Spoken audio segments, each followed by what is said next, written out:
आशा है आप सब अच्छे हैं, कुशल से हैं, अपने अपने परिवार में सुरक्षित हैं। और आज लॉकडाउन का 54वां दिन है और 12 तारीख को प्रधानमंत्री जी के 20 लाख करोड़ के भाषण के बाद हम लोगों का संवाद हुआ था, जिसमें मैंने कहा था कि इसको थोड़ा इलैबोरेट हो जाए कि ये कैसा है। और जो दो महत्वपूर्ण बिंदु उस राष्ट्र के नाम संदेश में आए थे वो कि यह 20 लाख करोड़ जीडीपी का 10% का राहत पैकेज है आत्मनिर्भर भारत बनाने की दिशा में और आपदा को अवसर में तब्दील करना। ये दो मुख्य बिंदु हमने पिछले संवाद में देखे। उसी श्रृंखला में आगे बढ़ते हुए जब अंग्रेजों से हमने आज़ादी पाई तो आत्मनिर्भर भारत का जो शुरुआत हुई, तब तो भारत में सुई भी नहीं बनती थी, छोटा सा बजट था, कैंची नहीं बनती थी, नट बोल्ट पेंच छोटी छोटी बहुत कुछ भी नहीं था।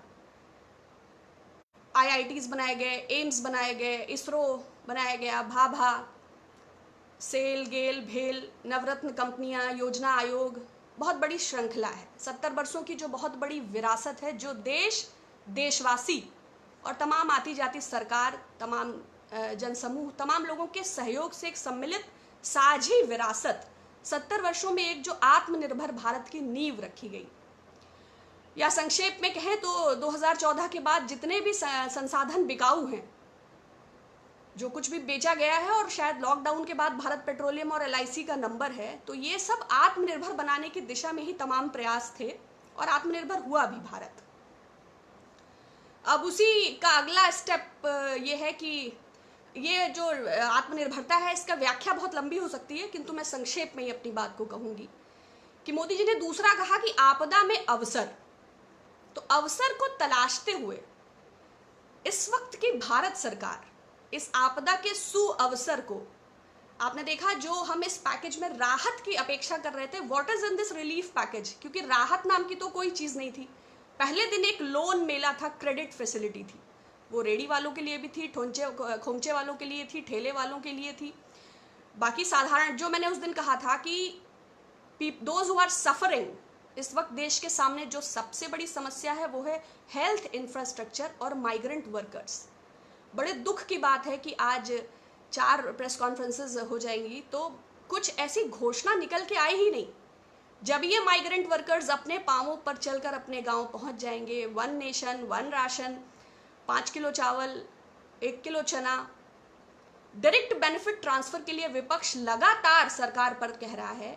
लॉकडाउन 1 निकल चुका, लॉकडाउन 2 निकल चुका, लॉकडाउन 3 निकल चुका, लॉकडाउन 4 निकल चुका, और ये शेमलेस पीआर गवर्नमेंट कल ट्विटर हैंडल से 6 साल बेमिसाल का वीडियो ट्वीट करती है। पैंडेमिक को कैसे अवसर में तब्दील किया जाए, इतना दुर्भाग्यपूर्ण शायद भारत का इतिहास कभी नहीं रहा होगा। और पार्टीशन के बाद ऐसी विडंबना, ऐसी देश की स्थिति, ऐसी मार्जिनलाइज्ड और पुअर और वेजर्स की स्थिति देश ने कभी विटनेस नहीं की। उसके बाद असंवेदनशीलता की पराकाष्ठा है। प्रधानमंत्री जी संदेश देते हैं, 17 मजदूरों के ट्रेन पे कटने का कोई औरंगाबाद का जिक्र नहीं। फाइनेंस मिनिस्टर 2.5 घंटे की प्रेस कॉन्फ्रेंस में अपनी उपलब्धियों को बताती हैं, औरैया की घटना का कोई जिक्र नहीं। और न केवल औरंगाबाद या औरैया, पूरे देश में आपके 3 घंटे 40 मिनट के इम्प्रॉपर लॉकडाउन के चलते आपने लाखों प्रवासी मजदूरों के भविष्य को संकट में डाल दिया। आप कर रहे होंगे वंदे भारत मिशन, मगर जो हम राह में 350 से ज्यादा मरने वालों को देख रहे हैं और वो आंकड़ा रुक नहीं रहा है। प्रियंका जी ने ट्वीट करके कहा, 20,000 परिवहन निगम की बसें खड़ी हैं, सड़कों पर उतार दीजिए, सरकार को किससे पूछना है। लेकिन सरकार को कोई फर्क नहीं। जब कांग्रेस प्रेसिडेंट घोषणा करती है कि सरकार ट्रेनों का किराया देगी, तो ट्वीट का खेल शुरू हो जाता है। तब संबित जी अलग ट्वीट करते हैं, सुब्रमण्यम स्वामी जी अलग ट्वीट करते हैं, पीयूष गोयल जी अलग फर्जी ट्वीट करते हैं। तब 85% कोई दे रहा है, 15% कोई दे रहा है। तो बीते 6 सालों में अगर देश को आपसे कुछ मिला है तो वो है सुनियोजित तरीके से बड़े मंचों से झूठ बोलना और धर्मांधता। ये 6 साल के बेमिसाल हैं। बाकी काला धन का पता नहीं है, स्विस लिंक्स की बात नहीं हुई, बहामास लिंक्स की बात नहीं, पनामा पेपर्स की बात नहीं, पैराडाइज पेपर्स की बात नहीं। आते ही आपने एसआईटी का गठन किया, उसमें फर्दर क्या हुआ? आपराधिक छवि के लोगों को फौरन कार्यवाही करने वाले थे। बीजेपी के 116 से ज़्यादा लोग हैं संसद में जो आपराधिक मुकदमों में लिप्त हैं, और जिसमें 19 ऐसे हैं जिन पर महिलाओं से जुड़े यौन शोषण और तमाम प्रकार के मुकदमे हैं। तो क्या आपने कार्यवाही करी? आप लोकपाल की बहुत बात कर रहे थे, 5.5 साल लग गया आपको लोकपाल की नियुक्ति करने में। 5.5 साल बाद आपने किया भी तो 6 महीना उसके लॉज में लग गया। तो आप नमामि गंगे का क्या हुआ? स्मार्ट सिटीज आप बनाने जा रहे थे, उसका क्या हुआ? जो गांव सांसदों ने गोद लिया था उसका क्या हुआ? जब देश इस आपदा से जूझ रहा है तो आपके मंत्री, मुख्यमंत्री, आपके जो भी व्यवस्था में लोग हैं, चाहे वो मेयर हों, चाहे वो जनप्रतिनिधि हों, जो भी वोट होकर आए हैं, जो भी आपके इतने बड़े मंत्रालय हैं, वो सब कहाँ हैं? बुलंदशहर के डीएम साहब रिटन में आदेश जारी करते हैं कि अगर किसी ने प्रवासियों को रास्ते में खाना खिलाया या पानी पिलाया तो उस पर विधिक कार्यवाही होगी। लोगों के भरोसे लोग चल रहे हैं। हम लोग जो लगातार वीडियोस देख रहे हैं वो बहुत बदहाल स्थिति में देख रहे हैं। उसके बाद आपदा को अवसर बनाना और निरंकुशता की पराकाष्ठा देखिए। जब लोग हंगर, फूड, शेल्टर और वेजेस और डायरेक्ट बेनिफिट ट्रांसफर की बात कर रहे हैं तो हमारी वित्त मंत्री साहिबा ऑर्डिनेंस फैक्ट्रीज को के प्राइवेटाइजेशन 49% को 74% एफडीआई कर देती हैं। इसको कहते हैं आपदा में अवसर। नेशनल ये जो डिजास्टर है ये कैसे गवर्नमेंट के लिए एक सुनहरा अवसर है। ये जब डिफेंस मिनिस्टर ए.के. एंटनी साहब थे उस वक्त भी एफडीआई का ये प्रपोजल था, लेकिन राष्ट्रीय संप्रभुता के मद्देनजर इसे स्ट्रिक्टली खारिज कर दिया गया। किंतु इस वक्त जो सरकार में है उनके खून में व्यापार है और देश में सब कुछ बिकाऊ। ये strategic defence sector strategic importance का सेक्टर है और इसके सीरियस नेशनल सिक्योरिटी रेमिफिकेशंस होते हैं, मगर इन सब को नज़रअंदाज करते हुए इस आपदा का सुअवसर उठाया गया। किसानों से संबंधित कुछ डेटा है, क्योंकि उसकी प्रेस कॉन्फ्रेंस 4 दिन लग गए उसको समझने में। जब न्यूनतम समर्थन मूल्य से ज़्यादा लागत है तो राहत कहाँ है?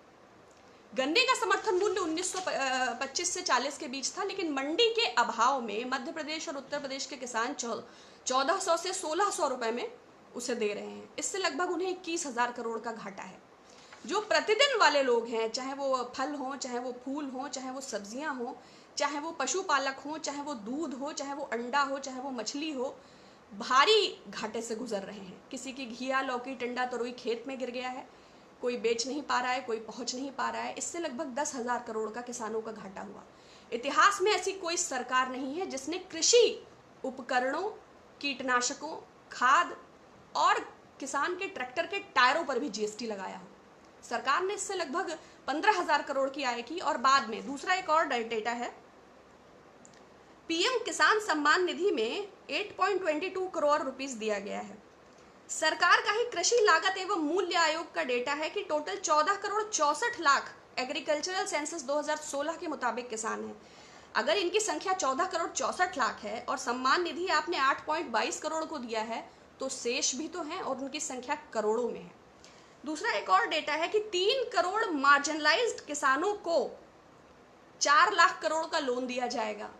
सरकार का ही डेटा है एग्रीकल्चरल सेंसस 2016 का कि मार्जिनलाइज्ड किसानों की संख्या 10 करोड़ है। तो आप ही कह रहे हैं कि 3 करोड़ को दिया जाएगा, आप ही बता रहे हैं कि 10 करोड़, तो ये जो 7-7 करोड़ है ये कहाँ जाएंगे? स्वयं वित्त मंत्री ने कुछ समय पहले संसद में ये स्वीकार किया कि पिछले समय 6,26,000 करोड़ रुपए कर्ज दिया गया। अब आप पुनः 4 लाख कुछ करोड़ कर्ज देने की बात कर रहे हैं। अच्छा होता कि आप कुछ पैसा डायरेक्ट लोगों के अकाउंट में दे देते और उनके कर्जों को माफ कर देते। मध्यम वर्ग खामोश होकर आपके राहत पैकेज का इंतजार कर रहा है। आपने कहा था 3 महीने का किराया माफ होगा, बिल्कुल नहीं। कुछ लोगों को लोग निकाल रहे हैं, कुछ लोग वो जो आईएलओ के मुताबिक 12 करोड़ जॉब गंवा चुके हैं और वो 40 करोड़ जो गरीबी रेखा के नीचे जा चुके हैं। लोगों के ईएमआई जिनका ईसीएस था उनका सीधे कट गया। किसी प्रकार का कोई वेव ऑफ नहीं है। जो लोगों के आवासीय और व्यावसायिक प्रतिष्ठान थे उन लोगों का दबाव बढ़ता जा रहा है, चाहे वो वाईफाई के बिल्स हों, चाहे पोस्टपेड के बिल्स हों, चाहे इलेक्ट्रिक के बिल्स हों, चाहे वाटर के बिल्स हों। तो गवर्नमेंट किसको सपोर्ट कर रहा है? गवर्नमेंट किसको हेल्प कर रहा है? जब आपका डेटा आपको सपोर्ट ही नहीं कर रहा है, आप 2 घंटे 40 मिनट प्रेस कॉन्फ्रेंस करती हैं, 1 घंटे अपनी पुरानी योजनाओं का बखान करती हैं, फिर पौन घंटे आने वाली कॉम्प्लिकेटेड योजनाओं का बखान करती हैं, जो मुझे नहीं लगता कि आपके इर्द गिर्द लोग बैठे हैं उनको भी ये समझ आ रहा है कि आप क्या बता रही हैं। तो देश का 50% आदमी जो झुग्गी झोपड़ी स्लम्स में है, जो भटक रहा है भोजन के लिए, जो अपने घरों में लॉक्ड है, जिसके पास आय नहीं है, संसाधन नहीं है, साधन नहीं है, अपने बच्चों की फीस जमा करने के लिए पैसे नहीं है, स्कूल वालों के नोटिफिकेशंस का जवाब देने के लिए साधन नहीं है, वो क्या रिएक्ट करे और आपसे क्या आशा करे? तो बहुत दिक्कत है। और एक डेटा ये times of India Kazim Premji university के लोगों ने किया है कि इस शहर में लगभग 81% लोग अपनी जीविका गंवा बैठे हैं, और गाँव में ये संख्या लगभग 64% है, जिनके आगे जीविकोपार्जन का भारी संकट उत्पन्न हो गया है। ये भी हम आप जैसे लोग ही हैं। और एक प्रणव सेन, ये अप्लाइड इकोनॉमिक्स के बहुत जानकार हैं, प्लानिंग कमीशन के भी ये एडवाइजर रहे हैं और स्टैटिस्टिकल कमीशन के भी ये चेयरमैन रहे हैं। इनका कहना है कि लॉकडाउन के दौरान 18 लाख करोड़ का नुकसान हमारी अर्थव्यवस्था को हो चुका है, और सरकार 6 साल बेमिसाल का नारा दे रही है। किसको राहत दिया है, किसकी बात कर रहे हैं, क्या कहना चाहते हैं, मेरी तो समझ से परे है। तो ये विश्वासघात के 6 साल हैं। सरकार से आशा ही कर सकते हैं, पुनः विपक्ष भी अनुरोध कर सकता है कि पीपी इक्विपमेंट्स का ध्यान दीजिए। महाराष्ट्र में भी काफ़ी सारे पुलिसकर्मी इससे संक्रमित हो गए। डॉक्टर्स की और वेंटिलेटर्स की और इक्विपमेंट्स की और टेस्टिंग किट्स की, इन सब की बात होना बंद हो चुका है। क्वारंटीन सेंटर्स की बदहाली और शेल्टर होम्स, उस पर भी बात करते करते बातें ख़त्म हो चुकी हैं। लेकिन सरकार की अव्यवस्था, सरकार की अराजकता और सरकार की निष्ठुरता, बातें माइग्रेंट वर्कर्स की और चेहरा कॉरपोरेट्स का, ये ख़त्म नहीं हो पा रहा है। नमस्कार विष्णु जी, नमस्कार संदीप मोतीराम जी, नमस्कार मानसी तिवारी जी। क्या कर सकते हैं, अपनी बात को कह सकते हैं। बहुत लोगों को इसमें भी एतराज़ होता है, वो मुझे मेल करके कई लोगों ने कहा कि आप गुमराह कर रही हैं। ये बताइए, मैं एक महिला हूँ, जो महिला राह में प्रसव जिसका हो रहा है, तो मैं समझ सकती हूँ कैसे वाटर बैग बर्स्ट हुआ होगा, न डेटॉल होगा, न सेवलॉन होगा, ना कोई हाइजीन होगा, कैसे उस प्लासेंटा कट के बाद वो महिला आगे 100 किलोमीटर चली होगी। वो एक सशक्त महिला है। 12 ईंटा अपने सर पर रखकर वो 12 मंजिल ऊपर चढ़ जाती है। लेकिन वो महिला वैचारिक रूप से इतनी सशक्त नहीं है कि प्रधानमंत्री जी को टैग करके ट्वीट करे कि मेरे अधिकार कहाँ हैं, 3 घंटे 40 मिनट में मुझे दर दर की ठोकरें खाने के लिए मेरे नवजात शिशु के साथ सड़क पर क्यों छोड़ दिया। वो सशक्त महिला स्वास्थ्य मंत्री को टैग नहीं कर सकती कि जब आपको 12 फरवरी को इंगित किया गया तो आप संसद में हंस रहे थे, मेरे अधिकार कहाँ हैं, कहाँ है आपका आयुष्मान भारत, 108 एम्बुलेंस सेवा, मातृ सुरक्षा, जननी सेवा योजना। वो महिला सामाजिक कल्याण मंत्री स्मृति ईरानी जी को टैग नहीं कर सकती कि लूडो खेल रही हैं या अंताक्षरी खेल रही हैं। बात बात पे क्लेरॉन कॉल करने वाली, अनुशासन समिति को खटखटाने वाली श्रीमती ईरानी जी, क्या आप इतनी संवेदना शून्य है कि आपको ज्ञान नहीं हुआ? पूरे भारत को पता चल गया कि नासिक से आने वाली शकुंतला देवी को राह में प्रसव हुआ। तो मैं ही उस राष्ट्रीय प्रवक्ता संबित पात्रा को टैग करके कहूंगी कि उस विश्व हिंदू परिषद द्वारा अनुमोदित फल की दुकान से वो 2 केला खरीदकर उस प्रसूता को पहुंचा दीजिए। आपकी सरकार का आभार होगा और आपका भी। तो बहुत सारी चीजें हैं। ये एक विफल, एक फेल्योर क्रेडिट पैकेज है जो लोगों को कर्ज में ढकेल देगा। जो लोग जीवन यापन के लिए संघर्ष कर रहे हैं, दैनिक भोजन के लिए संघर्ष कर रहे हैं, उनके लिए इस पैकेज में कुछ भी नहीं है। और देश को बेचना और इस आपदा को एक सुनहरे अवसर में तब्दील करने का भारतीय जनता पार्टी की मोदी सरकार का ये एक बेमिसाल मौका है। इसके अतिरिक्त इस पैकेज में कुछ भी नहीं। बहुत धन्यवाद, पुनः बात होगी। Thank you so much.